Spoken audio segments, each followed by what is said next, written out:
નમસ્કાર, ગુજરાત બુલેટિન ન્યૂઝમાં આપનું સ્વાગત છે। અમદાવાદમાં મોટી કાર્યવાહી, સાયબર ક્રાઇમ બ્રાન્ચે ઝડપી પાડ્યા 10 કરોડની ખરણી માંગતા હની ટ્રેપ ગેંગના 2 આરોપીઓ। ફરિયાદીને હની ટ્રેપ કરી અંગત ન્યૂડ વિડીયો બનાવીને બ્લેકમેલ કર્યું। વિડીયો સોશિયલ મીડિયા અને ન્યૂઝપેપરમાં વાયરલ કરવાની ધમકી આપી રૂપિયા 10 કરોડની માંગણી।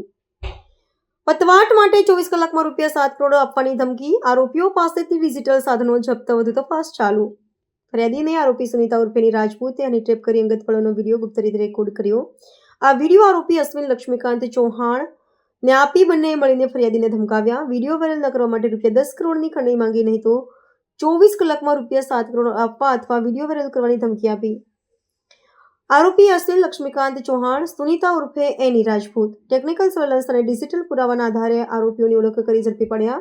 ગુનામાં વપરાયેલા મોબાઈલ, કમ્પ્યુટર જેવા ડિજિટલ સાધનો જપ્ત કરાયા। વધુ પૂછપરછ ચાલુ છે।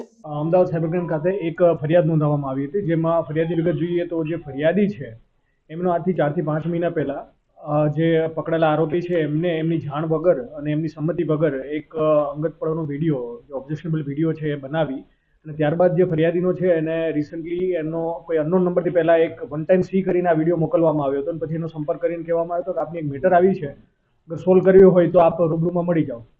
પછી ફરિયાદીને જે આ એક પકડેલા આરોપી છે અશ્વિન લક્ષ્મીકાંત ચૌહાણ, જે પોતાને સત્ય ન્યૂઝના તંત્રી તરીકે ઓળખ આપે છે અને એના તંત્રી છે, એમને ફરિયાદીનો સંપર્ક કર્યો હતો અને ફરિયાદીને રૂબરૂમાં મળી એના મોબાઈલમાં એક વિડીયો દેખાડ્યો હતો અને કહ્યું હતું કે આ એક અમારા સોર્સે આ વિડીયો આપેલો છે, અગર આપે આ વિડીયો વાયરલ ન કરવો હોય સોશિયલ મીડિયામાં, કે અમે આના વિરુદ્ધમાં ન્યૂઝ ન છાપીએ તો એના માટે 10 કરોડની માગણી કરી હતી એમની પાસેથી।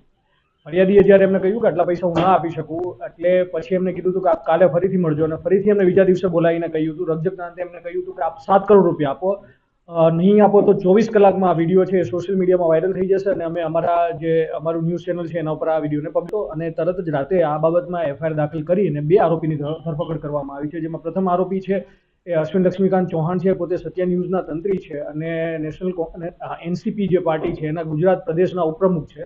આ ઉપરાંત બીજા જે આરોપી છે જે સુનિતા ઉર્ફે એની રાજપૂત, એ આ જે ષડયંત્રના મુખ્ય માસ્ટરમાઇન્ડ છે। આ વિડીયો જે છે એમના ઘરે જ એમને એક સ્પાય કેમેરો લગાવીને બનાવેલો હતો અને એક એમના બોયફ્રેન્ડ જે હાલમાં ફરાર છે પરમજીત સિંઘ ઉર્ફે બિન્ની સિંઘ, જે એક જીમના ઇન્સ્ટ્રક્ટર છે, એમને બેને મળીને આ કાવતરું રચ્યું હતું અને પછી એમને સંપર્ક કર્યો હતો આ અશ્વિન ચૌહાણનો અને એમના થ્રુ આ જે 10 કરોડની જે ખંડણી છે એમની પાસેની માંગી હતી। તો આ ગુનામાં બંને આરોપીની ધરપકડ કરવામાં આવી છે। વિડીયો કોની સાથે બન્યો છે, કઈ જગ્યાએ બન્યો છે અને એનો આશય શું હતો? આ વિડીયોમાં જે ફરિયાદી છે એમનો સંપર્ક છે એક અન્ય મહિલા સાથે આ એનીએ કરાવેલો હતો અને એનીએ પોતાના જ ઘરે આ વિડીયો આ જે ફરિયાદીની જાણ બહાર ત્યાં બનાવડાવેલો છે અને જે મેં પહેલાં કહ્યું કે એમના માટે એક સ્પાય કેમેરાનો યુઝ કરવામાં આવેલો હતો વિડીયો રેકોર્ડ કરવા માટે।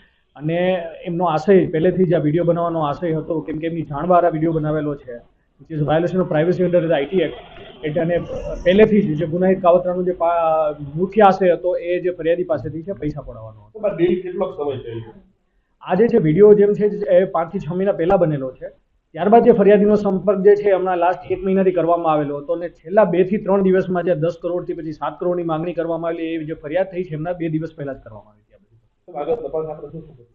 આ બાદ અમે એવી તપાસ કરી રહ્યા છીએ કે જે આરોપી જે પકડાયેલ એની રાજપૂત છે, એના બોયફ્રેન્ડ હાલમાં ફરાર હોય તો એની બી ધરપકડ કરવા માટે અમે અમારી ટીમો કાર્યરત કરી છે। આ ઉપરાંત બીજા કેટલા લોકો સાથે આ ગેંગે આવી રીતના કૃત્ય કરીને હની ટ્રેપ કરીને એમની પાસેથી ખંડણી મેળવી છે એની અમે તપાસ કરી રહ્યા છીએ। પ્રાથમિક તપાસમાં એ આવ્યું છે કે જે આરોપી છે એની રાજપૂત અને એના બોયફ્રેન્ડ જે હાલમાં ફરાર છે બિન્ની સિંઘ, એમની વિરુદ્ધમાં આનંદનગર પોલીસ સ્ટેશનમાં 2020માં એક ગુનો નોંધવામાં આવ્યો હતો, જેમાં બી આ બંનેએ કોઈના ઘરમાં ઘૂસીને ખોટી પોલીસની ઓળખ આપીને એમની પાસેથી માતબર રકમ મેળવેલી હતી અને આ પ્રકારના જો કોઈ બીજા ગુના છે તો એની અમે તપાસ કરી રહ્યા છીએ।